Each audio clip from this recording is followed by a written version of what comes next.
좋은 월요일 아침입니다. 우리 다 함께 찬송가 86장 하겠습니다. 내가 늘 의지하는 예수, 나의 상처 입은 심령을 불쌍하게 여기서 위로하여 주시니 미쁘신 나의 좋은 친구. 내가 의지하는 예수, 나의 사모하는 친구. 나의 기도 들으사 응답하여 주시니 미쁘신 나의 좋은 친구. 주의 손 의지하고 살 때 나를 해할 자가 없도다. 주님 나의 마음을 크게 위로하시니 미쁘신 나의 좋은 친구. 내가 의지하는 예수, 나의 사모하는 친구. 나의 기도 들으사 응답하여 주시니 미쁘신 나의 좋은 친구. 내가 요단강 건너가며 마음이 두려워서 떨 때도 주가 인도하시니 어찌 두려워하랴. 미쁘신 나의 좋은 친구. 내가 의지하는 예수, 나의 사모하는 친구. 나의 기도 들으사 응답하여 주시니 미쁘신 나의 좋은 친구.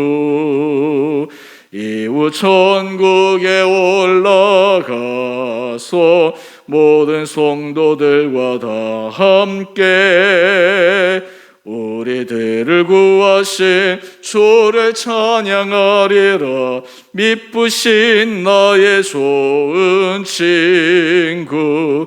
내가 의지하는 예수, 나의 사모하는 친구. 나의 기도 들으사 응답하여 주시니 미쁘신 나의 좋은 친구. 아멘. 오늘 말씀 욥기 9장 11절에서 24절까지입니다.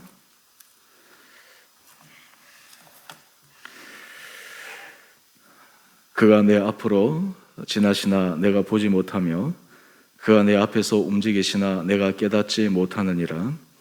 하나님이 빼앗으시면 누가 막을 수 있으며 무엇을 하시나이까 하고 누가 물을 수 있으랴. 하나님의 진노를 돌이키지 아니하시나니 라합을 돕는 자들이 그 밑에 굴복하겠거늘. 하물며 내가 감히 대답하겠으며 그 앞에서 무슨 말을 택하랴. 가령 내가 의로울지라도 대답하지 못하겠고 나를 심판하실 그에게 간구할 뿐이며 가령 내가 그를 부름으로 그가 내게 대답하셨을지라도 내 음성을 들으셨다고는 내가 믿지 아니하리라. 그가 폭풍으로 나를 치시고 까닭없이 내 상처를 깊게 하시며 나를 숨쉬지 못하게 하시며 괴로움을 내게 채우시는구나.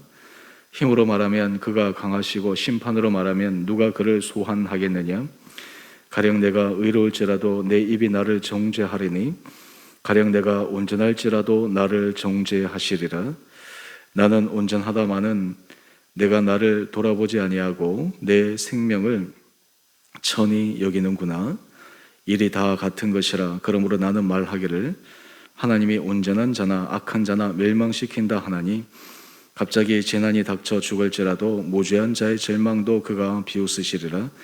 세상이 악인의 손에 넘어갔고 재판관의 얼굴도 가려졌나니 그렇게 되게 한 이가 그가 아니시면 누구냐. 아멘.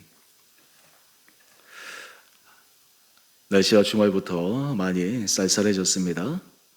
우리 사랑하는 성도님들 늘 하루하루 건강히 유의하시고 또 이 코로나 확진자들 계속해서 이 증가 추이가 오르락 내리락 하는 이때 하나님께서 우리 강건하게 한 분 한 분들을 붙들어 주시기를 원합니다. 우리가 여기서 말씀을 묵상하면서 하나님께서 이 사람을 훈련시키고 이끌어 가시는 일반적이지 않지만 특별한 상황을 우리가 묵상하고 있습니다. 특별히 욥의 친구들, 욥을 위로하러 온 친구들, 그들은 하나님께서 하시는 일에 대해서 일반적인 생각, 단편적인 생각으로 이 욥의 고난을 해석하지만 실제로 욥의 친구들이 욥의 상황을 해석하는 것은 어떤 의미에서 깊은 차원의 모습이 아니라 너무나 얕은 차원의 모습으로 이 욥의 고난을 해석하는 것을 우리는 바라봅니다. 오늘 이 가운데서 이 욥이 그 마음의 중심이 어떠할까? 욥의 마음의 상태는 어떠할까? 우리가 그 부분을 오늘 말씀을 통해 함께 살펴보기를 원합니다. 오늘 말씀을 살펴보기 전에 먼저 제가 하나 질문을 던지고 오늘 말씀을 살펴보겠습니다. 여러분은 하나님이 여러분을 얼만큼 사랑하신다고 생각하십니까? 우리가 이 부분에 대해서 예수님이 나를 위해서 십자가에 달려 죽으셨다, 이것을 온전히 고백하는 사람은 하나님은 우리를 사랑하시는 정도가 우리가 생각하고 상상하는 것을 뛰어넘는다라는 것을 알 수 있을 것입니다. 자기의 독생자 아들 예수를 십자가에 내어 죽기까지 우리를 사랑하셨기 때문에 그 사랑의 정도를 어떻게 우리가 가늠할 수 있겠습니까? 그렇다면 우리는 때로 이해되지 않는 상황, 하나님께서 하시는 것 같은데 도대체 왜 이럴까라고 하는 그 의문이 드는 상황 가운데 여러분의 하나님에 대한 마음은 어떠하십니까? 어떤 경우는 많은 사람들이 자기의 이해의 범위를 넘어간 하나님의 인도하심에 대해 하나님을 부정하기도 하고 하나님에 대해 반항하기도 하고 심지어는 하나님을 떠나려고 하는 시도조차도 합니다. 하지만 하나님 앞에서 신실한 사람들은 자신의 이해 범위를 넘어선 하나님의 인도하심 속에서도 하나님을 바라보게 됩니다. 그런 의미에서 여러분들 한 분 한 분들은 나는 하나님을 어느 정도 신뢰하는가? 나는 하나님을 어느 정도 내 삶 가운데 유일한 인도자이심을 고백하는가? 자, 이 질문을 생각하시며 오늘 욥의 내용들을 한번 살펴보십시다. 이 욥이 친구들에게 얘기하는 주된 주장의 핵심 내용은 자신이 이렇게 고난을 당할 만한 특별한 죄가 없다라고 하는 것이 그의 주장의 핵심 논거입니다. 그는 하나님 앞에서 다른 사람들과 자신의 삶을 비교해 봤을 때 내가 이렇게 큰 고난을 당해야 되는가? 내가 하나님 앞에서 온전하지는 완벽하다고 할 수는 없지만 그래도 성실하게 그리고 하나님 앞에서 한결같이 의로운 길을 걸어왔는데 왜 내게 이런 큰 고난을 당하시나? 이것이 바로 어쩌면 이해할 수 없는 하나님의 영역임을 그가 고백하고 있습니다. 오늘 본문을 한번 보시게 되면 우리 15절 말씀인데요. 가령 내가 의로울지라도 대답하지 못하겠고 나를 심판하실 그에게 간구할 뿐이며 가령 내가 그를 부름으로 그가 내게 대답하셨을지라도 내 음성을 들으셨다고는 내가 믿지 아니하리라. 이 욥도 친구들과 그리고 주변의 사람들에게 얘기할 때 내가 사람들과 비교해서 견주어 보할 때는 의로움을 주장할 수 있지만 사실 하나님 앞에서 자신의 의로움을 이 욥조차도 당당하게 주장하지 못함을 그는 고백하고 있습니다. 여러분, 우리가 사람과 우리 자신의 모습을 비교할 때 내가 그나마 하나님 앞에서 좀 온전해 보이는 것 같고 좀 더 의로워 보이는 것 같고 신실해 보이는 것 같은데 실제로 하나님 앞에 우리 자신이 단독자로 서게 되면 하나님의 온전하심 앞에 선 어느 누가 감히 자신이 하나님 앞에 온전하다고 당당하게 얘기할 수 있겠습니까? 하나님의 의 앞에 선 사람들이 어떻게 자신이 하나님 앞에 나는 의롭다고 당당하게 이야기할 수 있겠습니까? 사실 이런 의미에서 하나님 앞에 자신을 온전히 그리고 하나님 앞에서 당당하게 설 수 있다라고 확신 있게 고백할 수 있는 사람은 아무도 없을 것입니다. 오히려 하나님 앞에 설 때마다 하나님, 저의 연약함, 제 부족함, 또 우리의 죄된 모습, 사실 이것이 하나님 앞에 선 자의 당연한 마음가짐이 아니겠습니까? 오늘 바로 이 마음이 바로 욥의 마음입니다. 그럼에도 불구하고 이 욥은 이해할 수 없는 부분이 있습니다. 우리 22절 말씀인데요. 나는 말하기를 하나님이 온전한 자나 악한 자나 멸망시킨다 하나니. 지금 자신의 상황을 한번 생각해 보면 이 욥의 이해 범위를 넘어서고 있습니다. 우리는 권성징악, 예를 들어서 하나님 앞에 선한 사람 하나님께서 은혜 복을 주시고 하나님 앞에 죄를 지은 사람 하나님 앞에 심판을 받는 것 당연하다고 생각하는데 욥처럼 그래도 상대적으로 의로운 길을 걸어간 사람이 이 고난을 당할 때 도대체 이 고난을 해석하는 것이 참 어렵습니다. 욥조차도 하나님 앞에 온전한 자나 그리고 악한 자나 다 하나님의 심판을 받는다라고 하는 이 고백은 하나님의 계획하심, 하나님의 인도하심에 대해 인간의 제한된 이해의 모습을 설명하고 있습니다. 여러분, 우리의 신앙에 성장하고 성숙하기 위해서 하나님은 우리를 훈련시켜 나가시고 우리를 계속 지촉하시는데 그 훈련 가운데 하나가 우리의 이해를 넘었을 때 그 하나님의 인도하심에 대해 우리가 어떻게 반응하는가라고 하는 것입니다. 여러분, 현대인들은 사실 이 이성적으로 훈련이 많이 되어 있고 또 지식적으로 이렇게 많이 훈련된 사람들은 이 신앙의 체계와 삶을 가급적이면 자기가 이해할 수 있는 범위 안에서 바라보려고 하는 성향들이 있습니다. 그 이해 범위를 벗어나면 도저히 그 하나님의 인도하심을 받아들이기를 쉬워하지 않습니다. 받아들이기가 쉽지가 않습니다. 욥의 상황이 그러합니다. 욥이 당한 고난, 그가 인간적인 이해 범위로는 받아들일 수가 없습니다. 그런데 여러분, 하나님의 인도하심, 하나님의 훈련의 방법은 그 이해할 수 없는 그 영역을 뛰어넘어 하나님은 그 사람을 훈련시키시고 만들어 가십니다. 여러분, 우리가 이런 차원에서 한번 생각해 본다면 영성 훈련 가운데 영혼의 어두운 밤이라고 하는 개념을 떠올려 봅니다. 십자가의 성 요한이 영혼의 어두운 밤에 대해 우리에게 설명해 주는데 그가 하나님 앞에서 신실하고 온전한 영성 생활을 계속해 가는 중에 마치 엘리야 시대 3년 6개월 동안 땅에 비가 내리지 않는 상황처럼 그의 영혼에 하나님의 은혜가 임하지 않는 오랜 기간, 거의 3년 6개월에 가까운 시간을 경험하게 됩니다. 자신에게 어떤 죄로 인해서 하나님의 은혜가 임하지 않는 것도 아니고 특별히 하나님의 은혜가 막힐 만한 아무런 일이 없는 것 같은데 하나님의 은혜가 막힌 때 이 십자가의 성요한이 이 영혼의 어두운 밤을 경험하면서 왜 하나님이 자신에게 그러한 시간을 보내게 하셨을까? 결론은 그럼에도 불구하고 하나님 앞에 신실하고 하나님 앞에 한결같은 모습으로 나아갈 수 있는가? 여러분, 이것이 사실은 어떤 의미에서 고차원적인 하나님의 훈련이죠. 여러분, 하나님께서 사람을 믿음으로 성장시킬 때 어린아이일 때는 어린아이처럼 훈련시키고 또 조금 자라가면 그 자람에 따라서 그 훈련의 강도와 훈련의 방법이 달라집니다. 특별히 하나님께서 사용하시고 하나님께서 보여주시고자 하는 사람의 그 훈련의 강도는 더 세지는 것이죠. 그럼에도 불구하고 우리가 하나 기억해야 될 것이 있습니다. 하나님의 훈련 방법은 결코 그 사람이 감당할 수 있는 범위를 벗어나지 않습니다.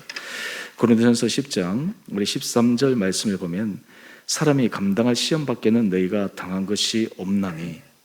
여러분, 하나님은 사람을 훈련시켜 가실 때 감당할 수 있는 영역 안에서 훈련시켜 가십니다. 그러기에 우리 하나님은 신실한 분입니다. 여러분, 이런 차원에서 하나님이 이 욥을 이렇게 어려움 가운데 인도해 가시는 중 하나님의 욥에 대한 마음은 어떨까? 바로 그 마음은 하나님은 욥을 믿으신 것입니다.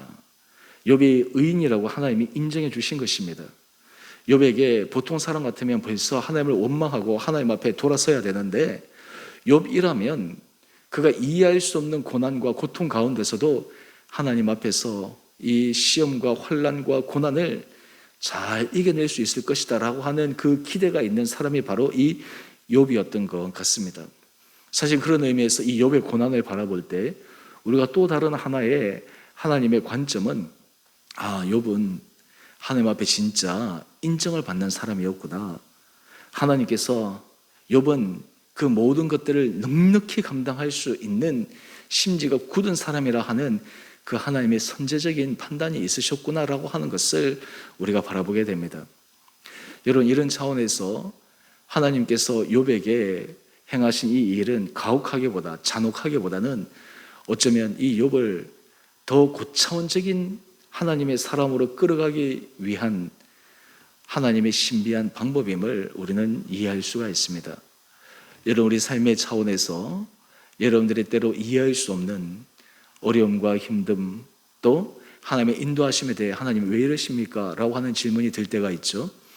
여러분, 그때마다 하나님께서 이 욥에게 행하신 이 일들을 우리가 떠올려보고 묵상함으로 하나님께서 하실 놀라운 일이 있으시겠구나 라고 하는 것을 믿음 가운데 확신하며 걸어가는 우리 온 복된 성도님 한 분 한 분들 되시기를 간절히 소망합니다.